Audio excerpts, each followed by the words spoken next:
Assalamualaikum warahmatullahi wabarakatuh. Perkenalkan, nama saya Azrul Mukmin, NPM A1H02333. Baiklah, di sini saya akan membacakan proposal saya yang berjudul Analisis Tingkat Kepercayaan Diri pada Atlet Bola Tangan SMA Negeri 11 Kota Bengkulu. Langsung saja ke bab 1, pendahuluan latar belakang. Dalam bukunya Yulita 2005 mengatakan bola tangan dimainkan di dalam ruangan oleh dua regu yang berlawanan. Tiap regu yang melakukan permainan di lapangan berjumlah 7 pemain yang terdiri dari 6 orang pemain di lapangan dan 1 orang penjaga gawang.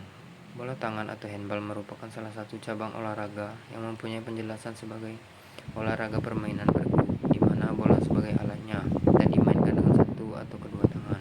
Olahraga ini berasal dari Eropa pada abad ke-19 dan telah berkembang menjadi salah satu olahraga paling populer di dunia. Banyak sekali faktor yang mempengaruhi atlet dalam olahraga bola tangan, termasuk kepercayaan diri. Kepercayaan diri merupakan salah satu faktor penting yang mempengaruhi kinerja atlet dalam pertandingan. Menurut Martin Seligman 2002, kepercayaan diri adalah kemampuan seseorang untuk menghadapi tantangan dan mengatasi kesulitan dengan percaya diri dan optimis. Definisi kepercayaan diri menurut Loster 2012, yakni kepercayaan pada persoalan dengan kondisi paling baik guna menggambarkan sikap positif dan dirinya serta lingkungan agar tujuannya dapat dicapai. Atlet dengan kepercayaan diri tinggi cenderung memiliki kinerja yang baik dan dapat mengatasi tekanan dalam pertandingan. Sebaliknya, atlet dengan kepercayaan diri yang rendah cenderung memiliki kinerja yang kurang baik atau buruk, dan lebih mudah terpengaruh oleh tekanan. Dengan memiliki kepercayaan diri yang tinggi, atlet bola tangan dapat tampil lebih percaya diri dan mampu mengambil keputusan yang tepat dalam pertandingan. Mereka juga dapat mengatasi tekanan dan stres yang timbul selama pertandingan, sehingga dapat tampil lebih baik dan meningkatkan peluang tim untuk menang. Selain itu, kepercayaan diri juga dapat mempengaruhi kinerja sama tim dalam bola tangan. Kepercayaan diri merupakan aspek yang penting dalam dunia olahraga karena dapat mempengaruhi performa atlet secara langsung. Dalam konteks ini, penelitian tentang kepercayaan diri atlet bola tangan SMA Negeri 11 Kota Bengkulu sangat relevan karena dapat membantu mengidentifikasi faktor-faktor yang mempengaruhi kepercayaan diri dan mengembangkan program latihan yang efektif untuk meningkatkan kepercayaan diri dan prestasi tim. Langsung saja, identifikasi masalah. Yang pertama, penurunan prestasi tim handball SMA Negeri 11 Kota Bengkulu dalam beberapa tahun terakhir. 2. Kurangnya kepercayaan diri atlet handball SMA Negeri 11 Kota Bengkulu dalam pertandingan. Yang ketiga, faktor-faktor yang mempengaruhi kepercayaan diri atlet handball SMA Negeri 11 Kota Bengkulu. Yang keempat, bagaimana pengaruh kepercayaan diri atlet terhadap prestasi tim handball SMA Negeri 11 Kota Bengkulu. Yang kelima, tekanan dari pelatih atau orang tua yang mempengaruhi kepercayaan diri atlet. C. Rumusan masalah. Berdasarkan dari latar belakang yang telah diuraikan di atas, maka rumusan masalah pada penelitian adalah bagaimana hasil analisis tingkat kepercayaan diri pada atlet bola tangan SMA Negeri 11 Kota Bengkulu. Tujuan penelitian. Berdasarkan rumusan masalah yang telah ditetapkan, tujuan penelitian ini adalah mengetahui tingkat kepercayaan diri pada atlet bola tangan SMA Negeri 11 Kota Bengkulu. Manfaat penelitian. Berdasarkan tujuan penelitian yang telah dibuat, maka manfaat penelitian yang dapat ditarik oleh peneliti ialah: yang pertama, ada manfaat teoritis. Penelitian ini dapat membantu mengembangkan teori kepercayaan diri dalam konteks olahraga bola tangan, sehingga dapat memberikan kontribusi pada pengembangan ilmu keolahragaan, khususnya dalam memahami faktor-faktor yang mempengaruhi kepercayaan diri atlet bola tangan, sehingga dapat memberikan kontribusi pada pengembangan ilmu keolahragaan. Yang kedua, manfaat praktis. Bagi atlet, penelitian ini dapat membantu atlet meningkatkan kepercayaan diri mereka sehingga mereka dapat bermain lebih baik di lapangan.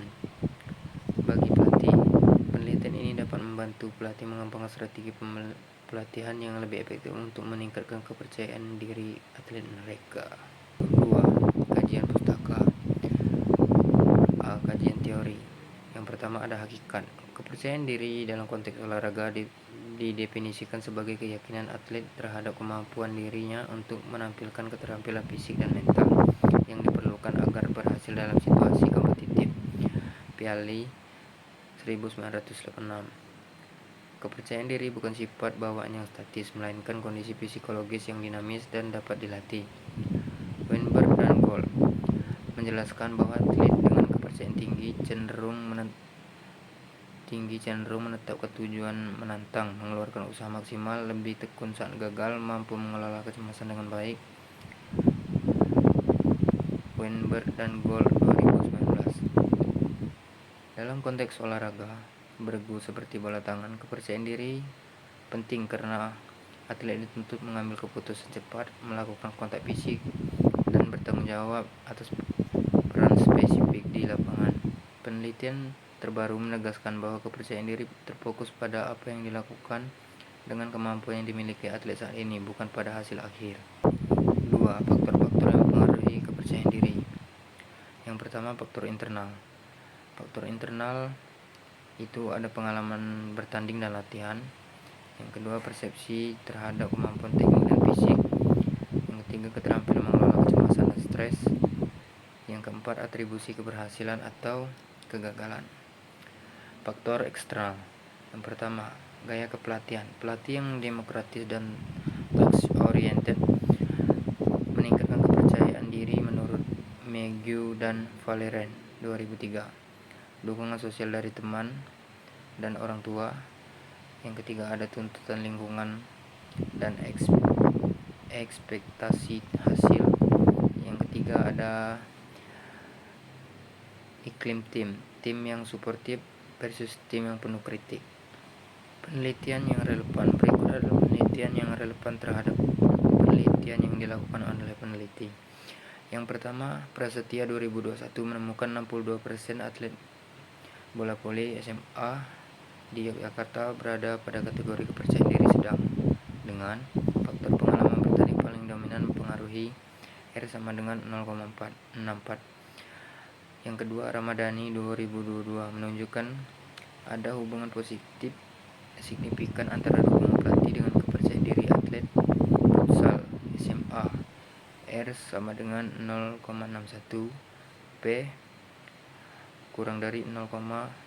Artinya semakin suportif pelatih, semakin tinggi kepercayaan diri atlet. Putra 2020 membuktikan program imagery training 8 minggu mampu meningkatkan skor kepercayaan diri atlet bola tangan junior dari kategori sedang menjadi tinggi. Yang keempat, ada Sari 2023 meneliti atlet bola basket SMA dan menyimpulkan atlet putri memiliki tingkat kecemasan lebih tinggi dan kepercayaan diri lebih rendah dibanding putra saat pertandingan penting. Kerangka berpikir, analisis tingkat kepercayaan diri pada atlet ekstrakurikuler SMA Negeri 11 Kota Bengkulu. Terus ada teknik dan faktor yang mempengaruhi kepercayaan diri X.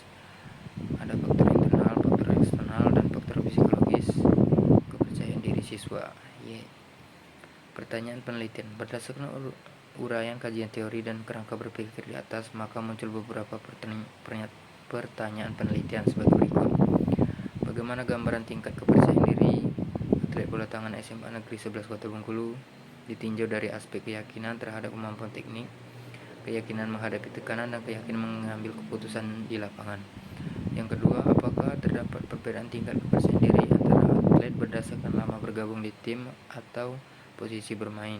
Yang ketiga, faktor internal, apa yang paling dominan mempengaruhi kepercayaan diri atlet bola tangan SMA Negeri 11 Kota Bengkulu. Yang keempat, faktor eksternal, apa yang paling dominan mempengaruhi kepercayaan diri atlet bola tangan SMA Negeri 11 Kota Bengkulu. Yang kelima, bagaimana hubungan antara tingkat kepercayaan diri dan persepsi atlet terhadap performa dirinya saat bertanding. Bab 3, metode penelitian. Metode penelitian yang digunakan ditetapkan berdasarkan pada tujuan penelitian yang diharapkan. Metode adalah cara atau prosedur yang digunakan untuk memecahkan masalah penelitian sesuai dengan permasalahan dan tujuan penelitian. Metode yang digunakan dalam penelitian ini adalah metode deskriptif dengan analisis kualitatif sesuai dengan tujuan agar dapat memperoleh data dengan lengkap sesuai yang diinginkan. Menurut Sugiono 2017, metode deskriptif kualitatif merupakan metode yang melukiskan, mendeskripsikan, serta memaparkan apa adanya kejadian objek yang diteliti berdasarkan situasi dan kondisi ketika penelitian itu dilakukan. Jenis penelitian. Penelitian ini menggunakan pendekatan deskriptif kualitatif untuk memperoleh pemahaman yang lebih mendalam tentang fenomena atau peristiwa yang dikaji. Dengan menggunakan metode ini, penelitian dapat mengidentifikasi dan menganalisis pola-pola yang muncul, serta memahami konteks dan makna yang terkait dalam peristiwa tersebut. Pendekatan deskriptif kualitatif memungkinkan peneliti untuk memperoleh gambaran yang lebih lengkap dan akurat tentang fenomena yang dikaji. Penelitian kualitatif juga didefinisikan sebagai suatu strategi pencarian makna, pengertian konsep, karakteristik, gejala, simbol maupun deskripsi tentang suatu fenomena, fokus dan multimetode. Bersifat alami dan holistik, mengutamakan kualitas, menggunakan beberapa cara, serta disajikan secara naratif dalam penelitian ilmiah. Siddiq dan Khairi 2019. Serta menemukan jawaban atas pertanyaan penelitian yang terkait dengan siapa, apa, di mana, dan bagaimana suatu peristiwa terjadi. B. Populasi. Populasi merujuk pada keseluruhan kelompok individu, objek, atau peristiwa yang menjadi fokus penelitian dan ingin realisasikan hasilnya. Menurut Nasir 2003, populasi adalah keseluruhan objek penelitian atau objek yang diteliti yang terdiri dari manusia, benda, peristiwa, atau konsep yang memiliki karakteristik tertentu. Populasi dalam penelitian ini adalah 15 orang atlet putra, sehingga atas dasar tersebut penelitian berencana mengambil semua objek, sehingga penelitian yang digunakan adalah total sampling. Populasi dalam penelitian ini adalah atlet bola tangan SMA Negeri 11 Kota Bengkulu. Oke, sampel. Sampel dalam penelitian pendidikan adalah sebagian dari populasi yang memiliki karakteristik tertentu dan dipilih secara sistematis untuk mewakili keseluruhan populasi dalam suatu penelitian. Sampel dipilih dari populasi untuk mewakili karakteristik dan sifat-sifat populasi yang besar. Oleh karena itu, pemilihan teknik sampling yang sangat tepat penting untuk menjamin validitas dan reliabilitas hasil penelitian. Sugiono 2017. Teknik penarikan sampel dalam penelitian ini menggunakan semua populasi dari atlet bola tangan SMA 11 Kota Bengkulu. Waktu dan lokasi penelitian. Waktu dan lokasi penelitian ditentukan berdasarkan dari awal penulisan, yaitu di bulan Maret. Dan lokasi penelitian ini adalah di lapangan futsal SMA Negeri 11 Kota Bengkulu yang biasa digunakan atlet bola tangan SMA 11 Kota Bengkulu berlatih. Instrumen penelitian. Menurut Sugiono 2017, kuesioner merupakan metode pengumpulan data yang digunakan dengan cara memberikan seperangkat pernyataan tertulis kepada responden untuk dijawabnya. Prawiyogi et AI 2021. Dalam penelitian ini, kuesioner menggunakan skala Likert dengan 5 alternatif pilihan jawaban untuk minimalkan kecenderungan responden memilih jawaban netral. Skala Likert ini memungkinkan responden untuk mengekspresikan tingkat kesetujuan atau ketidaksetujuan mereka terhadap pernyataan yang diberikan. Kuesioner yang digunakan telah diadopsi dari penelitian sebelumnya oleh Dwi Rahmah Nursafa 2012 dan telah diuji validitas serta reliabilitas untuk memperhatikan keakuratan dan kendala data yang diperoleh. Angket dalam bentuk pertanyaan menggunakan skala Likert dan jawaban ada 5, yaitu sangat setuju, setuju, tidak setuju, sangat tidak setuju. Kategori: sangat setuju skor 4, setuju 3, tidak setuju 2, sangat tidak setuju 1. Variabel: kepercayaan diri. Subvariabel ada efikasi diri, penerimaan diri, harga diri, asertivitas, ketahanan, optimisme, kemampuan mengambil risiko, kemampuan mengambil keputusan, citra tubuh positif, kecerdasan emosional, locus of control, dan kemandirian, inisiatif, dan adopsi peran. Total ada 25 butir soal, kisi-kisi instrumen penelitian.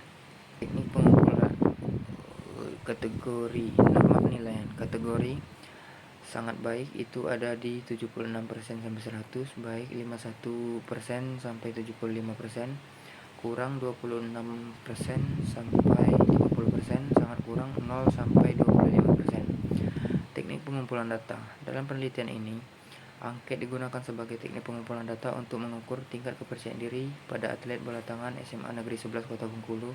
Menurut Zainal Arifin 2011, angket merupakan instrumen penelitian yang berisi serangkaian pertanyaan atau pernyataan untuk menjaring data atau informasi yang harus dijawab oleh responden secara bebas sesuai dengan pendapatnya. Ernawati dan Setiawati 2021. Angket merupakan metode pengumpulan data yang efektif dan efisien untuk memperoleh informasi tentang sikap, pendapat, dan perilaku responden. Dengan menggunakan angket, peneliti dapat memperoleh informasi yang akurat dan lengkap tentang tingkat kepercayaan diri pada atlet bola tangan. Angket disusun dengan pertanyaan yang relevan dengan topik penelitian yang memastikan bahwa data yang diperoleh akurat dan dapat dipercaya. Instrumen penilaian kuesioner penelitian, analisis tingkat kepercayaan diri pada atlet bola tangan SMA Negeri 11 Kota Bengkulu. Pedoman observasi. Pedoman observasi ini digunakan untuk mengamati perilaku atlet selama latihan atau kompetisi yang berkaitan dengan tingkat kepercayaan diri. Aspek yang diamati, yang pertama ada komunikasi verbal. Apakah atlet berbicara dengan percaya diri? Yang kedua ada kontak mata, apakah atlet menunjukkan kontak mata dengan rekan dan tim lawan? Konsentrasi, apakah atlet memiliki postur tubuh yang tegak dan percaya diri? Pengelolaan emosi, apakah atlet tetap tenang dan fokus saat menghadapi kesulitan? Tanggung jawab, apakah atlet mengambil tanggung jawab atas kesalahan? Kemampuan pulih, apakah atlet cepat pulih dari kesalahan? Ketahanan tekanan, apakah atlet tetap tenang dalam situasi tekanan? Strategi menghadapi tekanan, apakah atlet menggunakan strategi untuk mengatasi tekanan? Pengambilan risiko, apakah atlet berani mengambil risiko? Ekspresi wajah, apakah atlet menunjukkan ekspresi wajah yang positif? Baik, itu saja proposal yang telah peneliti lakukan. Lebih dan kurang peneliti mohon maaf. Wabillahi taufiq wal hidayah. Wassalamualaikum warahmatullahi wabarakatuh.